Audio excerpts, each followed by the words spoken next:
Okay, so before we start on these pork chops, this, by the way, is going to be the shortest supper video I have probably ever done. I wanted to show you a great NSV today. I was in here, and just out of the blue, I thought, you know what? You've lost 41 pounds. Go try on your wedding rings. I'm happy to report. Ta-da! Look, they come right off and on. I didn't have to force them or anything. Y'all, it has been years. I don't even know how many years. Cannot count the years since I've been able to wear these rings. So I'm pretty excited about that. They feel funny. They're not supposed to be there because I hadn't had anything on my hand in forever.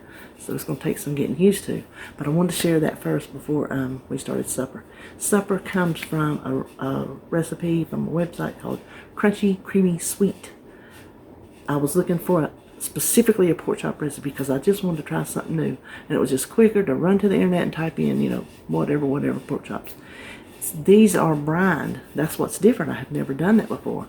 Recipe claims they come out so juicy and moist. We're going to give it a go. And we'll turn around and get started. The first thing we have to do is take 4 boneless pork chops. I just have I don't even know what kind, they're just boneless pork chops. And 2 cups of water, 2 teaspoons of salt. Put them in a bowl. I decided to put them in this bag. I was going to zip the bag up and just kind of smush the air out, but they sunk down in the water fine like this, so I just left it open. So you don't really need the bag. You could just use a bowl, as long as it's deep enough that they all go under. Let that sit at room temperature for 30 minutes, and that's how long we've been going. I've got my glove on in preparation for the next step. So we want to take them out and dry them. I'm excited to see if this does make a difference.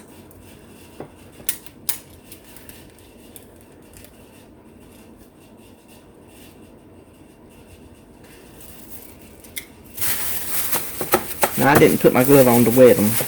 I got it to rub the stuff on them, so ain't that bad. Halfway, but now I'm just going to put them on this plate. I'm going to make sure the underside is dry.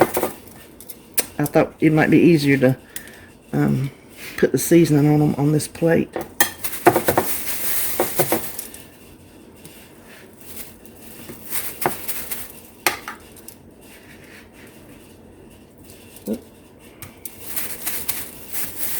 Okay, now the seasoning, while they were marinating, Holly was over there eating, I just went ahead and put it in a bowl instead of opening them up, you know, all of them. So what we have in this little bowl, and y'all know my trick, if I have a lot of spices out, I put whatever uses the same measure with the spoon with it.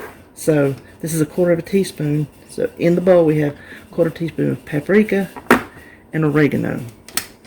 Then here is a 1/2 teaspoon. We have a 1/2 teaspoon of salt.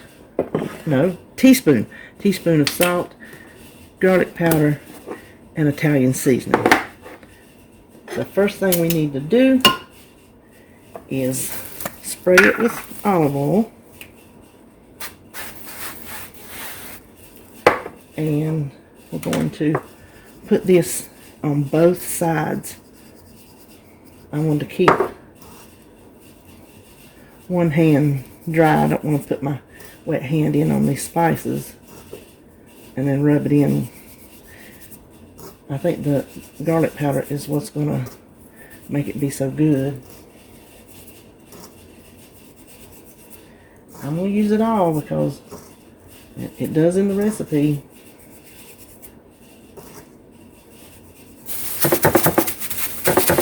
I just want to kind of mush it in, turn it over, and you know what? I forgot to preheat my grill while I was doing this. Hit the other side. You know what? I can't. I'm having a hard time getting my fingers on that little bit.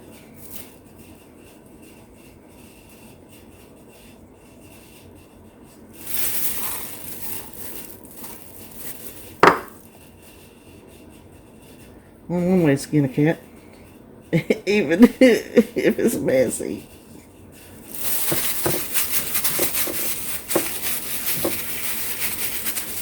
Okay, I'll meet you over at the grill.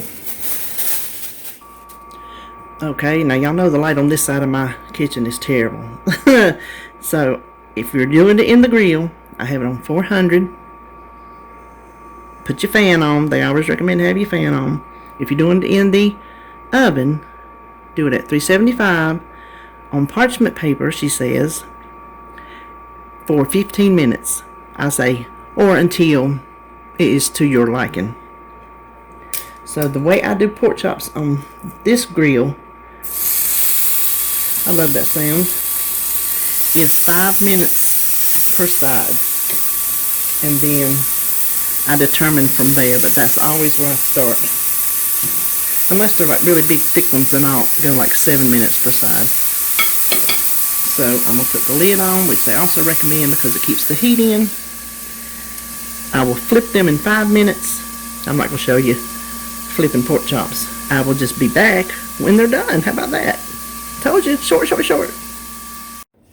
Okay, exactly what I said. 5 minutes on each side. See those beautiful pork chops? If I could have smell-o-vision, they smelled insanely delicious. Now it's cooled off enough to where I can taste it. I went ahead and made my plate. I'll tell you in a minute the points. I'm going to taste this pork chop. I want to cut right in the middle of it to see if it's... Oh boy.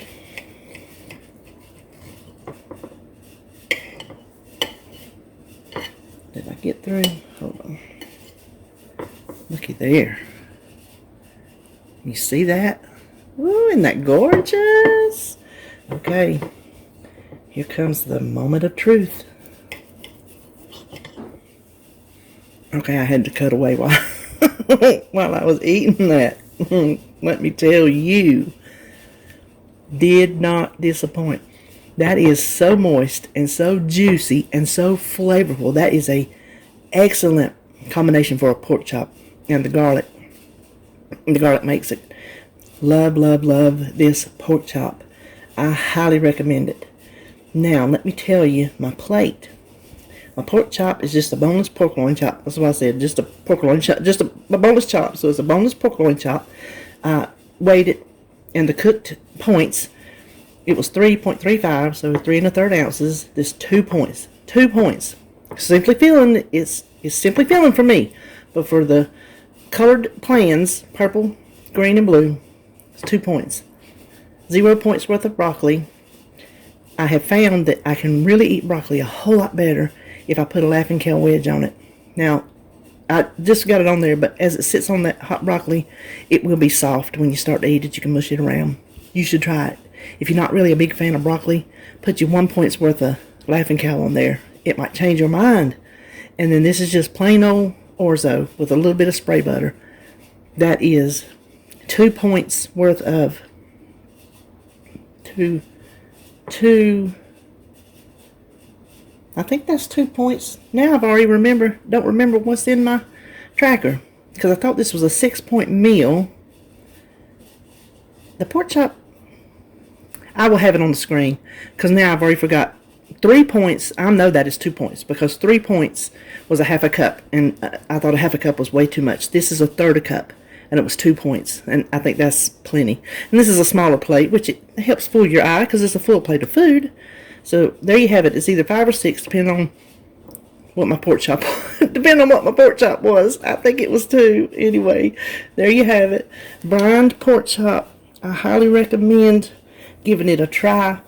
I imagine, now that grill, it does make things nice and juicy, but I got a feeling it's going to be just as juicy in the oven. So I would definitely give it a try.